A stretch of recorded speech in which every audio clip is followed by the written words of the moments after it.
The United States auto industry is sliding into a crisis so big that old-timers are comparing it to the oil shocks of the 70s. And honestly, they might be right. Everything started bubbling over in the summer, but after that October meeting between Donald Trump and Xi Jinping in Busan, it all exploded into the open. On camera, it looked like some big diplomatic handshake moment, but insiders told the Financial Times and Automotive News that behind those doors, the vibe was basically a political knife fight. Trump talked sweet in public about easing tariffs, but the real stuff, supply chains, rare earths, market access, was nothing less than ultimatums. And that's where the storm for Ford, General Motors, Tesla, and their entire supply chain started brewing. According to someone on the Senate Trade Committee, China dropped a hard threat. If the United States keeps those new 25–30% tariffs on Chinese EVs, batteries, electronics, and metal parts, Beijing is ready to pull back exports of the rare earth minerals the United States desperately needs: neodymium, dysprosium, terbium, praseodymium, all the stuff that makes electric motors and self-driving tech even work. Reuters already reported rare earth prices jumping over 22% since September, and suppliers for Ford and GM are warning of 6 to 8 week delays.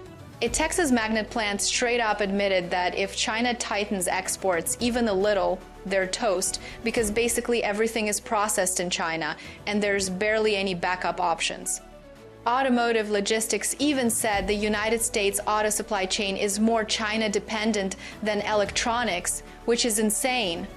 Internal Ford docs leaked to the Wall Street Journal say F-150, Lightning and Mustang Mach-E production could drop 30–40% next quarter if motor and battery shipments get messed up. A Ford engineer said they're running on crutches, and if anything breaks, the whole line stops. Tesla's in even deeper trouble.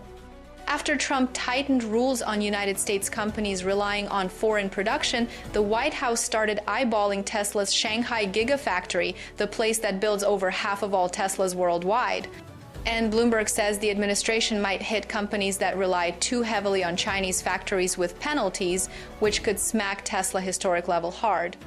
Even Cybertruck might get caught in the crossfire because some of its power electronics come from China. General Motors is quietly freaking out too.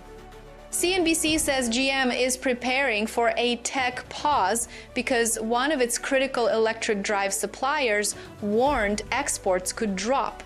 Managers told reporters that tariff pressure already pushed supplier relationships into crisis mode, and some small companies are practically dying from rising costs. Meanwhile, China's playing this like a chess grandmaster. While the United States is tangled in tariffs, BYD, Geely, SAIC, and Chery are flooding Latin America, the Middle East, and Eastern Europe with EVs. Exports jumped 18% in 3 months, and in places like Turkey, Mexico, and South Africa, Chinese EVs are already hitting 30–35% market share. A European auto insider told Politico that if the United States doesn't chill things out with China in the next 6 months, its auto industry could get shoved 5 years backward. And China isn't just squeezing materials, they're locking down tech.